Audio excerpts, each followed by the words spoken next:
Hi all, welcome back to read and real. ഒരു സിനിമ കണ്ടിട്ട് ഒരു തിയേറ്റർ മുഴുവൻ കരയുന്നത് കാണുന്നത് ഒരു പുതുമയുള്ള കാര്യമാണെന്ന് വെച്ചാൽ അതൊരു പുതുമയുള്ള കാര്യമാണ്. കാര്യം ആ കരയുന്നതിൽ കൂടുതലും ആൺപിള്ളേരാണ് എന്നുള്ളതാണ് എൻ്റെ ഹൈലൈറ്റ്. ഇത്രയും പറയുമ്പോൾ തന്നെ നിങ്ങൾക്ക് ഞാൻ പറയാൻ പോകുന്ന സിനിമ ഏതാണെന്ന് മനസ്സിലാവും. ഇറ്റ്സ് വാഴ 2. അങ്ങനെ ഞാൻ വാഴ 2 കണ്ടു.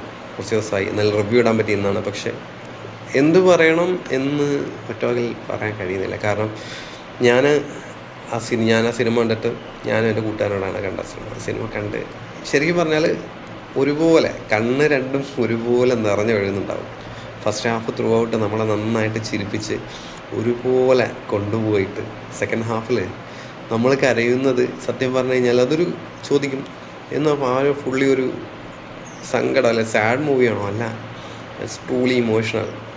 അത് ശരിക്കും റിലേറ്റ് ചെയ്യാൻ പറ്റുന്ന മിഡിൽ ക്ലാസ് ബോയ്സിനെ ശരിക്കും നല്ല പോലെ റിലേറ്റ് ചെയ്യാൻ പറ്റുന്ന ഒരു സിനിമയാണ് വാഴ 2. ഒരു കാരണവശാലും നമ്മൾ തിയേറ്ററിൽ മിസ് ചെയ്യരുത്. കാര്യം അതൊരു വല്ലാത്ത ഫീലിംഗ് ആണ്. ഞാൻ പലരുടെയും പോസ്റ്റ് കണ്ടു, 2 തവണ കണ്ടു, 3 തവണ കണ്ടു. എന്തുകൊണ്ട് ഇത്ര ആൾക്കാർ വാല്യൂയിൽ റിപ്പീറ്റായിട്ട് കാണുന്നു എന്നുള്ളതിൻ്റെ ഏറ്റവും വലിയ കാര്യം എന്ന് വെച്ച് കഴിഞ്ഞാൽ അത്ര നമുക്ക് റിലേറ്റ് ചെയ്യാൻ പറ്റും. ഈ വാഴ ഫസ്റ്റ് പാർട്ടിൽ അവരൊരു കുറച്ച് ബോയ്സിൻ്റെ അല്ലെങ്കിൽ മിഡിൽ ക്ലാസ് ബോയ്സ് സ്ട്രഗിൾ ചെയ്യുന്ന മാത്രമാണ് കാണിച്ചെങ്കിൽ ഇതിൽ അവർ കാണിക്കുന്നത് അവരുടെ ത്രൂ ലൈഫും.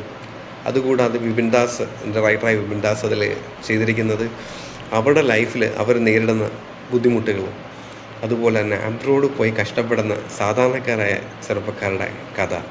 അത് അവരുടെ ഒരു സ്റ്റോറി ലൈൻ മാറുന്ന സമയത്ത് നമുക്കത് ഭയങ്കരമായിട്ട് ഫീൽ ചെയ്യാൻ പറ്റും. കാര്യം അങ്ങനെ എനിക്ക് ഒരുപാട് പേരെ അറിയാം. എൻ്റെ കൂട്ടുകാരെ ആയാലും ശരി, പല ആൾക്കാരെ നേരിട്ടറിയാം. അങ്ങനെ അവരൊരുപാട് ബുദ്ധിമുട്ടുന്ന ഒരുപാട് ആൾക്കാരുടെ ഇങ്ങനെ പല പല വിഷയങ്ങൾ, സിബ്ലിംഗ് ബോൺസ്, അതായത് നമ്മൾ സഹോദരങ്ങൾ തമ്മിലുള്ള ബന്ധത്തിൻ്റെ ആഴം, സമൂഹത്തിലുണ്ടാകുന്ന പ്രശ്നങ്ങൾ, അതെങ്ങനെ അവർ ഈ ഒരു സിനിമയായിട്ട് പക്ക ബ്ലെൻഡ് ചെയ്തിരിക്കുന്നു എന്നുള്ളതാണ് ഈ പടത്തിൻ്റെ വിജയം. നമ്മൾ ശരിക്കും പറഞ്ഞാൽ ആ പടം നമ്മളെ കൊണ്ടുപോകുന്നത്, അതിൻ്റെ മ്യൂസിക്കായാലും ശരി, പാട്ടുകളൊക്കെ വളരെ നല്ല രീതിയിലാണ് ബ്ലെൻഡ് ചെയ്ത് നമുക്ക് പറഞ്ഞ് മനസ്സിലാക്കാൻ പറ്റില്ല. അത് അനുഭവിച്ചതിന് കാരണം വളരെ മനോഹരമായ ഒരു സിനിമ ഞങ്ങൾക്ക് തന്ന നിങ്ങൾക്ക് എൻ്റെ ഹൃദയം നിറഞ്ഞ നന്ദി ഞാൻ രേഖപ്പെടുത്തുകയാണ്. അങ്ങനെ പറയേണ്ടി വരും. കാര്യം നിങ്ങൾ ആ സിനിമ കാണുക, തിയേറ്ററിൽ പോയി. നിങ്ങളെ അത്രയ്ക്ക് ഹുക്ക് ചെയ്യും, അത്രയ്ക്ക് നിങ്ങളെ ഇമോഷണലി കണക്റ്റ് ആക്കും. അത്രയൊരു സിനിമയാണ് വാഴ 2. Don't miss in theatres. Go and watch. Thank you.